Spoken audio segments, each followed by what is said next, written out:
Welcome to my KSY informative channel. ಏನಾದರೂ birthday function ಅಥವಾ ಏನಾದರೂ ಸ್ಪೆಷಲ್ ಡೇ ಇದೆಯಾ, ನೀವು ಸ್ಪೆಷಲ್ಲಾಗಿ ಏನಾದರೂ ಡೇಗಳನ್ನು ಸೆಲೆಬ್ರೇಟ್ ಮಾಡಬೇಕಾ?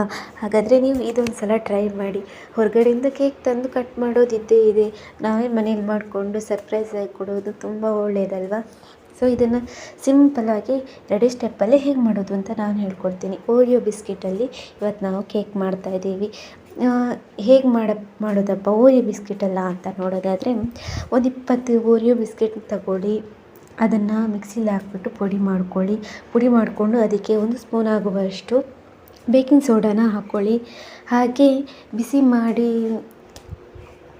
ಕಾಯಿಸಿಟ್ಟಿರೋ ಹಾಲಿದೆಯಲ್ಲ, ಅದನ್ನು 1 ಕಪ್ ಆಗುವಷ್ಟು ಇದಕ್ಕೆ ಹಾಕ್ಬಿಟ್ಟು, 1 ಕಪ್ಪು ಅಂದರೆ ಸ್ವಲ್ಪ ಪುಡಿ ಏನಾಗುತ್ತಲ್ಲ ಅದು ಸ್ವಲ್ಪ ಈ ದೋಸೆ ಹಿಟ್ಟಿನ ಥರ ಆಗುವಷ್ಟು ಹಾಕ್ಬಿಟ್ಟು ಕಲಿಸ್ಕೊಳ್ಳಿ. ಹಾಗೆ ಅದನ್ನು ಚೆನ್ನಾಗೆಲ್ಲನೂ ಮಿಕ್ಸ್ ಮಾಡಿಬಿಟ್ಟು, ಈ ಬೇಕಿಂಗ್ ಬರುತ್ತಲ್ಲ, ಕೇಕಿದ್ದು ಬೇಕ್ ಮಾಡೋ ಪಾತ್ರೆ ಅಥವಾ ನಿಮಗೆ ಯಾವ ಶೇಪಲ್ಲಿ ಕೇಕ್ ಬೇಕೋ ಆ ಶೇಪಿನ ಪಾತ್ರೆನ ತಗೊಂಡು ತಳದಲ್ಲಿ ಒಂದು ಶೀಟ್ ಹಾಕ್ಕೊಳ್ಳಿ. 40 ಮಿನಿಟ್ಸ್ ಲೋ ಫ್ಲೇಮ್ನಲ್ಲಿ ಇದನ್ನು ಕುಕ್ ಮಾಡಿ, ಆವಾಗ ಸಾಫ್ಟಾಗಿರೋ ಕೇಕ್ ರೆಡಿಯಾಗಿರುತ್ತೆ. ಓಪನ್ ಮಾಡಿದ ಮೇಲೆ ಅದನ್ನು ಮತ್ತೊಂದು ಪಾತ್ರೆಗೆ ಟ್ರಾನ್ಸ್ಫರ್ ಮಾಡಿ, ಅದಕ್ಕೆ ಚಾಕ್ಲೇಟ್ ಸಿರಪ್ ಅಥವಾ ನೀವೇ ಚಾಕ್ಲೇಟನ್ನು ಕರಗಿಸ್ಕೊಂಡು ಮಾಡ್ತೀನಿ ಅಂದರೂ ಅದು ತುಂಬ ಹಿಡಿಯುತ್ತೆ. ಅದಕ್ಕಿಂತ ಚಾಕ್ಲೇಟ್ ಸಿರಪ್ ತಗೊಂಡ್ರೆ ಒಳ್ಳೆಯದು.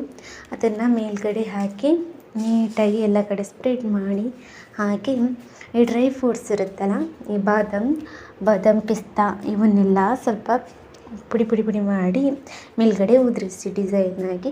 ಇದನ್ನು ಕಟ್ ಮಾಡಿ ಬೇರೆ ಹೊರಗಡೆ ತಂದಿರೋ ಕೇಕೆ ಏನೋ ಅಂದ್ಕೋಬೇಕು, ಅಷ್ಟು ಚೆನ್ನಾಗಿರುತ್ತೆ ಈ ಓರಿಯೋ ಕೇಕ್.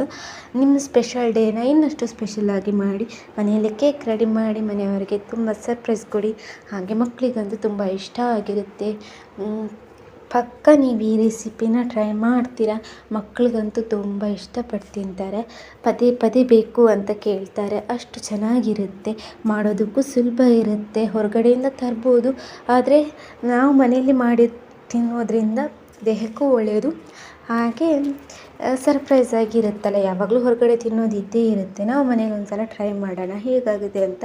ನೀವು ಟ್ರೈ ಮಾಡಿ ಕಮೆಂಟ್ ಮಾಡಿ. ಇಷ್ಟ ಆಯಿತು ಅಂದರೆ ನನ್ನ ಚಾನಲ್ನ KSY ಇನ್ಫಾರ್ಮೇಟಿವ್ ಚಾನಲ್ ಸಬ್ಸ್ಕ್ರೈಬ್ ಮಾಡಿ, ಲೈಕ್ ಮಾಡಿ.